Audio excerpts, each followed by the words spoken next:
Hello दगड़े, तो मुझे आज इनविटेशन आया था सोशल मीडिया मंथन विद सीएम सर के साथ, तो चलो चलते हैं। ओह भाई बहुत गर्मी है यार, पहुँच गया। चलो चलते हैं। और ये रहा अमरदीप होटल, लेट्स गो।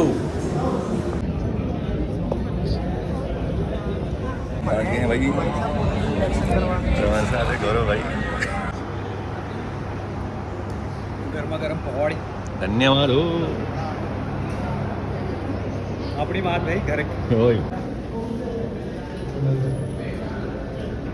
पर कार्यक्रम समाप्त होने के बाद हम कराएंगे और ग्रुप फोटोज अगर किसी को चाहिए होगी तो मेरा नंबर आप नोट कर सकते हैं 7088। मानी गुप्ता जी, नमन रुतेला जी, हमारे मुख्यमंत्री पुष्कर सिंह धामी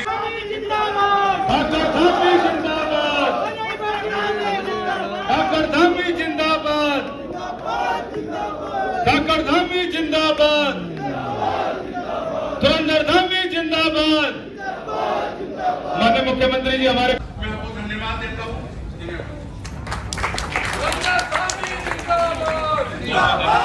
धन्यवाद भाई शेखर वर्मा, बहुत बड़ी बात। उत्तराखंड ने न केवल अपनी आस्था और पहचान को सशक्त किया है, बल्कि सशक्त, समृद्ध और सर्वोच्च का पूरे देश में अपनाया जा रहा है। मैं बीच में असम और बंगाल चुनावों में भी ये मुद्दा बहुत ज़्यादा जोर शोरों से चला था। मैं ये पूछना चाहता हूँ कि क्या उत्तराखंड में ये कार्रवाई लगातार चलेगी, क्योंकि पहाड़ों में हमारे बहुत ज़्यादा अवैध मस्जिदें हैं और लव जिहाद के मामले हमारे बहुत आते हैं, तो क्या ये इस पे कार्रवाई लगातार आपकी चलेगी? मैं ये पूछना चाहता हूँ। तो हमने जो लैंड जिहाद, लव जिहाद, थूक जिहाद, मजाक जिहाद, अतिक्रमण, इसके खिलाफ जो कार्रवाई की, कुछ लोगों ने कहा कि उस समय ये सिर्फ बयानबाजी हो रही है, इस पर कोई काम नहीं हो रहा है। लेकिन आज बंगाल और असम जैसे राज्यों में भी, वहाँ पर भी ये मुद्दे अब प्रमुखता से उठ रहे हैं। वहाँ की सरकारें भी अब इन पर काम कर रही है। इसका मतलब साफ है कि देश अब आंखें बंद करके नहीं, खुले आंखों से देशवासी आज की कार्रवाइयों को देख रहे हैं। इस संविधान के आधार पर चलता है, विधि व्यवस्था से चलता है, इसके नियम कानून है। कोई व्यक्ति नियम कानून से बड़ा नहीं है और हम नियम कानून को सख्ती से देवभूमि उत्तराखंड में लागू करेंगे। मेरा ये प्रश्न है कि क्या आपको लगता है कि तीसरी बार फिर से भगवा लहराएगा, और हम क्यों तीसरी बार भाजपा को मौका दें? आपने बहुत अच्छा प्रश्न किया है, और केवल बच्चे ही क्यों सोचेंगे ऐसा? बड़े भी सोच सकते हैं कि हम क्यों मौका दें। बिल्कुल सर।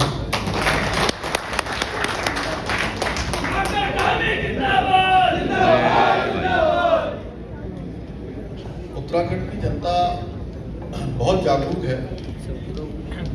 यहाँ लोग सिर्फ नारों से नहीं जागरूक होते हैं, नहीं उस दिशा में बहते हैं, और काम जो लोग करते हैं उस पर लोग वोट देते हैं। और 2027 का चुनाव जब भी होगा, मुझे पूरा भरोसा है, पूरा विश्वास है उत्तराखंड की जनता का, कि जनता विकास के नाम पर, विश्वास के नाम पर और निर्णायक नेतृत्व के आधार पर फैसला करेगी। और जहाँ तक भाजपा की बात है, आज उत्तराखंड में लोग सिर्फ सरकार नहीं देख रहे हैं, बल्कि एक स्पष्ट विजन देख रहे हैं हमारे प्रधानमंत्री जी के नेतृत्व में। जिस प्रकार से 2014 के बाद उत्तराखंड में जो विकास चारों तरफ हुआ है, चाहे हम ऑल वेदर रोडों की बात करें, चाहे आप यही हल्द्वानी में आप देखेंगे तो सड़कें कितनी चौड़ी हो गई। बिल्कुल। यहाँ से हमको दिल्ली जाना हो, यहाँ से हमको देहरादून जाना हो, हल्द्वानी से 4-5 घंटे में दिल्ली पहुँच जा रहे हैं। 4 मिनट। और देहरादून से तो अब 2.5 घंटे में ही पहुँच जा रहे हैं। हवाई सेवाओं का विस्तार हो रहा है, स्वास्थ्य सेवाओं का विस्तार हो रहा है, सभी हमारे ऑल वेदर 4 धाम रोडें बन रही हैं। अभी आदि कैलाश यात्रा चल रही है, हमारी यात्राएं आसान हो गई, इतनी बार आ गए, इतने सारे हमको जो है हर क्षेत्र में फंड दिया है। हल्द्वानी में जमरानी बांध, कितने लोग तो जमरानी बांध